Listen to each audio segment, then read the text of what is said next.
I've said a little about the stuff that's displayed today at, Aisha Mustafa's art exhibition, her launch of her fashion launch. Let's ask our viewers today as to what they think about the event. Hi, Sana. Hi, how are you? Good. How are you? Good, thanks.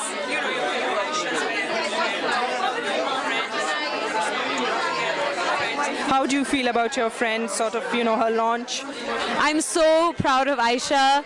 She is a brilliant businesswoman. She had an amazing, unique idea, and she's seen it through with this amazing launch. I mean, there's so many people out here on a cold, rainy London night who are out here to support Aisha and support the brands that she's bringing to the UK market. Tell us a little about what brought you here today and the fact that it's fashion for a good cause. I think, the brands are very unique in themselves. They're brands from Palestine, they're brands from Afghanistan, from Africa.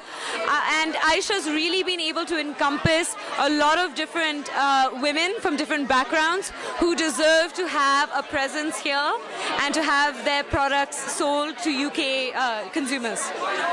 I mean, consumers from back home, from Pakistan, where we come from, people are so brand conscious and they don't really experiment when it comes to fashion. This industry is growing huge, the ethnic industry.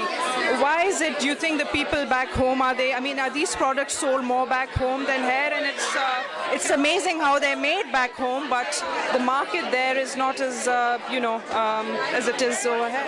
That's a very good question. I think you're right. To a certain extent, there's a concept that brands, French designers and Italian designers, and if you have a name like Gucci or Chanel, that gives you instant power in Pakistan and literally internationally, right?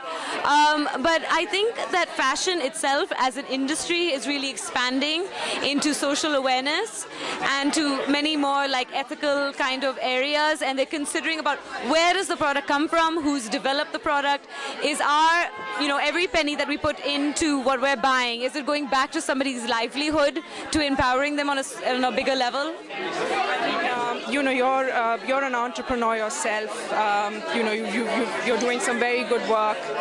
Women like you, women from Pakistan, we're not just talking about women, but women like you or Aisha, when you do things like this, it makes us proud, that you come from Pakistan and you're promoting a positive image of Pakistan. What would you like to tell girls who maybe want to follow their dreams like you have and Aisha has? Obstacles that come in their way, coming here to London, and is there anything that you'd like to say? Well, I'd like to say to those girls who have ideas about entrepreneurship and about business to never accept no as the first and final answer. I never do. Some people might call me stubborn, but I don't accept no as an answer. There's always a way to do something. You can overcome any obstacle. I think that girls in Pakistan should feel confident in who they are and believe in their ideas, because their ideas will take them to their dreams. Thank you so much, and we're so proud of you and Aisha, and thank you for coming here today. Thank you.